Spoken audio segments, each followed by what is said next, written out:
Okay, man, we're looking around. This is the 77 WABC minicast. Look at you. It's 6 minutes past the hour with Dave Scott, a known Canadian, live in Canada. He can answer any Canadian questions you may have. Plus, he'll answer any questions about UFOs, secret doors, time travel beings, and all of the amazing amount of information that is coming out of our official United States government regarding extraterrestrials. What do you know for us tonight, Mr. Scott? Well, the deadline has come and gone, Walter, for the UFO videos to be released. Now, Anna Paulina Luna, the dogged congresswoman on this topic, has really been pushing for the release by the Department of War for 46 videos to be declassified, so that way they could put them out on the public. And they said, yeah, no way, not a problem. We could do that for you. Sure, Anna Paulina Luna, you know what you're talking about. You rock. And guess what? The deadline was yesterday, and no videos.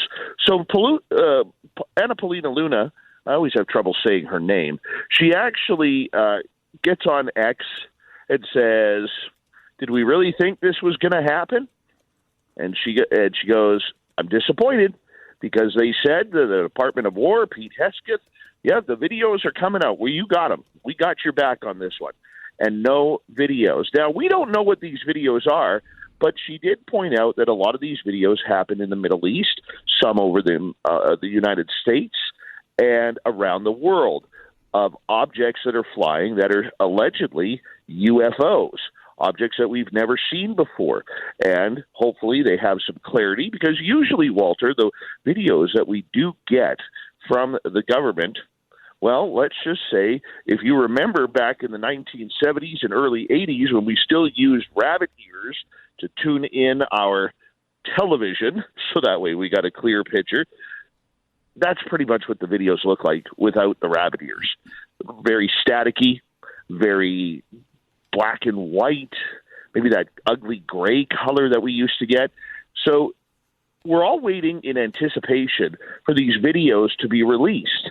And whether they come out or not, or when they come out, we don't know. But we knew that there was going to be some sort of pushback and holdback on this from those at the Pentagon. And once again, the Pentagon doing what it does best and disappointing us all. Now, these are the videos of the that look like the Mint, where the capsule, the little capsules that were barely visible. The Tic Tacs. Well, Tic-Tacs. It could be Tic Tacs, Walter, but it could be absolutely anything. Now, apparently, they've obviously seen some of these videos. There was one over Iran, one over Syria, one over one of the bodies of water that is there. This is just what she has described. She placed a list a couple of weeks ago to the Department of War, and she listed the videos that she wanted, 46 of them. And she labeled them all. You could go on her X account at Anna Paulina Luna and actually see the list of the videos that she wanted released. Now, once again, the deadline was for April 15th. Those videos did not arrive as they were supposed to. Why they didn't, well, that's up to the Department of War.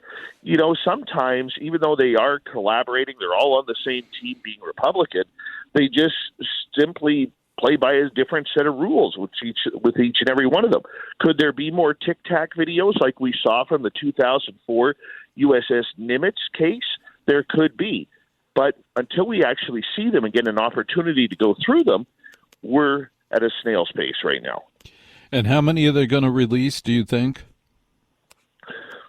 Well, right now the answer is zero. Zero, right? So they were supposed to. They had how many available? What you gave a number earlier. How many are sitting there? She asked for 46. 46. 46 videos, and so far they've agreed to release none. So far, there is 0 videos released.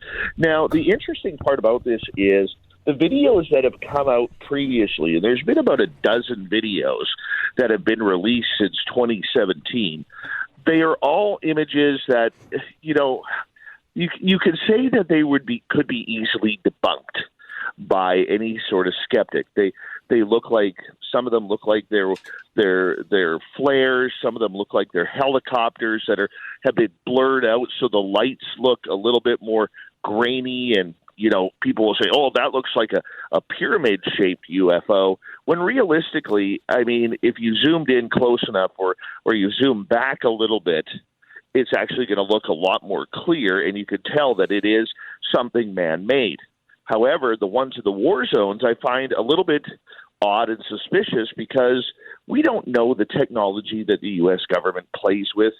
We don't know the toys that they have that are highly secretive that they put into these war zones. Example for you, Walter. A lot of people believe these black triangles are American-made. They always seem to appear over war zones. They appeared during the Gulf War of 1991. They've appeared over Afghanistan numerous times. And I even had one source tell me when the Israeli conflict started with in the Gaza Strip, that he said, look, within the next 5 days, there is going to be a video that is released that has a black triangle in it. 3 days later, there was a video released that showed a black triangle over the, what do they call that, the Golden Dome of protection. Yeah. You know, and that's where it was. So I wonder what it is about the triangle shape that keeps cropping up. First time we heard about it over the Phoenix lights, and then we've seen these triangles repeatedly. What could the possible advantage be that they shape them like a triangle? And personally, I believe those are U.S. military triangles. And I would agree with you. I believe they are U.S. military triangles as well. That being said, I think it has something to do, Walter, with the stealth or better technology. That the triangular shape isn't really triangular; it just looks triangular from a distance. Yeah. You know, and it bounces radar a little bit better. So if you go back to the now retired F-117 Nighthawk stealth fighter, in the air, it looks very triangular. But if you're up close and personal with it, or if you look at a photograph of it up close, you can see that it's very angled, so that way it can help bend those radar rays that are shot up at it, and it just bounces off of them. So I think that's more what they're like. Dave Scott, host of Spaced Out Radio, and spacedoutradio.com is the website. Other developments, things we need to keep our eye on with UFOs, ETs, aliens, a lot of movies coming out soon about all of this, maybe a way to socialize the idea. MBAs love to say, yes, let's socialize the idea. MBAs, they love to say that rather than saying, here's an idea, no, we'd like to socialize the idea. So socializing the idea of UFOs and extraterrestrials via Hollywood, is this a possibility? Absolutely. And you know what? There was a brand new trailer of a documentary coming out about an investigative documentarian named Jeremy Corbell, who works very closely and is very much tied to famous investigative journalist George Knapp out of KLAS in Las Vegas. Now, George Knapp, you may know his name from Coast to Coast AM, where he's the weekend host. He also is the person who broke the Bob Lazar story back in 1989. So he is very much well-versed and well-connected with places like Area 51, with places like Skinwalker Ranch in Utah. And he's written numerous books with highly connected people, from the late Senator Harry Reid to Robert Bigelow. But I don't care about him. I care about you. What is your opinion? Well, I think that Jeremy Corbell's new documentary it could be a landmine for anything. And the reason why is, in the documentary, Corbell says if he dies under any mysterious circumstances regarding the UFO subject, there is some paperwork and potentially some videos that will be immediate released where it confirms 100% that the United States government has at least at a minimum of 11 alien bodies. And apparently in this video, he doesn't say where they are, but he says that he will confirm with proof that the United States government is actually holding alien bodies. Are they alive or are they bodies? Well, I would assume that they are probably not alive. Won't know until we see the documentary when it comes out. Corbell is very much well-versed and connected into the UFO world. He has phone calls very often with Congress people and senators who are very much interested in this subject. He's somebody who has helped set up speakers for the congressional hearings that we have heard in the past. He is very well connected. So the fact that he is saying that, I think there is some momentum of truth to it. Dave Scott, do you have other information for us, other updates we need to know?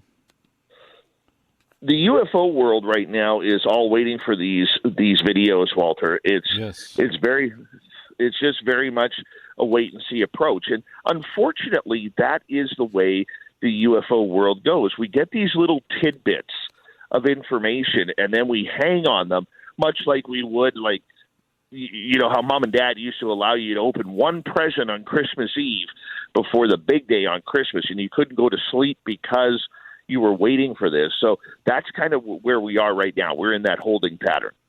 My parents never did that. My Santa Claus never did that. I had to wait. Just, there was no tease gift. There was no appeasing Really? the boy. Oh. No. Oh, They my never goodness. appeased me. It was Santa arrives on Christmas Eve. Nothing's coming before that. Go to bed. Oh, man. I got one present. My kid gets one present. Is that a Canadian tradition? I don't know if it's a Canadian tradition or just a modern tradition.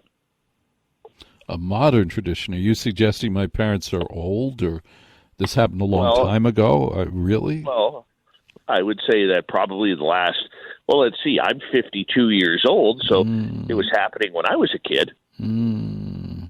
Did you have smash cakes at birthday parties? Like for the 1 and 2 year olds, did they get smash cakes? Of course. That's a new event. Do you realize that's a new event? Never heard of that before I had a baby. Yeah, I knew that was a new event over the last. And also the gender reveal parties. That's the stupidest thing I those. ever heard of. That is the dumbest thing possible. Gender reveal my party. goodness. You know, there are very few surprises in life, and that's the best one. We did not want to know before our babies were born.